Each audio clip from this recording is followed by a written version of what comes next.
Bashundhara tissue অশুদ্ধতার বিরুদ্ধে এক বিন্দুও ছাড় নয়। পাইকারি বাজার সব জিনিসের দাম বেশি। দাম একটু বেশি আছে, পাইকারি আরো দেয় বেশি।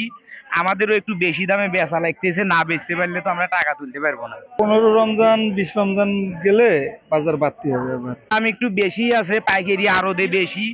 আমাদেরও একটু বেশি দামে বেচা লাগতেছে, না বেচতে পারলে তো আমরা টাকা তুলতে পারবো না। টমেটো আগে ছিল 30 টাকা, টমেটো এখন হয়েছে 40 টাকা। লেবু ছিল আগে 50 টাকা, এখন হয়েছে 60 টাকা। প্রত্যেকটা 10 টাকা করে বেশি। আমদানিও এর মধ্যে কম আছে। পাইকারি খুচরা মানে পাইকারি বাজার, বাজারে এক এক দাম, এক এক জিনিসের চিনির দাম বেশি, ডালের দাম বেশি, তেলের দাম বেশি। বোতলজাত তো তেল বাজারেই নেই, আর কি বলবো। এখানে এটা হলো পাইকারি বাজার, গাইবান্ধা ডিস্ট্রিক্টে পাইকারি বাজার, সব জিনিসের দাম বেশি।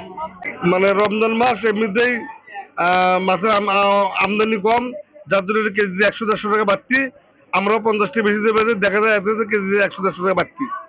মাছের রেট শীতকালে একটু কম ছিল, গরমের টান ভর্তিতে। বসুন্ধরা টিস্যু অশুদ্ধতার বিরুদ্ধে এক বিন্দুও ছাড় নয়। এটা এই কারণে মানে মাছের দাম মানে বাড়তি। ইলিশ এখন হালকা যাচ্ছে, মানে আগে তো বেচতাম 30 কেজি, এখন তো মানে 15-20 কেজি এরকম যাচ্ছে। গরুর দাম একটু 20 টাকা বাড়ছে, 720 টাকা। আর খাসির দাম ওই আগের মতোই আছে, 1000। ভেড়া বকরি 900। না, 15 রমজান 20 রমজান গেলে বাজার বাড়তি হবে এবার।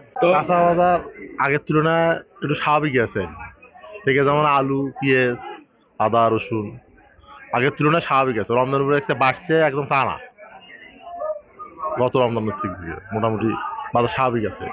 আগে মনে হয় পেঁয়াজ ছিল হলো 260 টাকা ধরা, আর এখন আজকে পেঁয়াজ হলো 230 টাকা ধরা। আগের তুলনায় একটু মানে স্বাভাবিক, কমছে একটু বাজার, বাড়াও নাই একদম কমও নাই, মানে মিডিয়ামের মধ্যে আছে। আপনার হলো পেঁয়াজ কন, তারপরে আলু কন, আদা রসুন কন, প্রতিটার একই অবস্থা।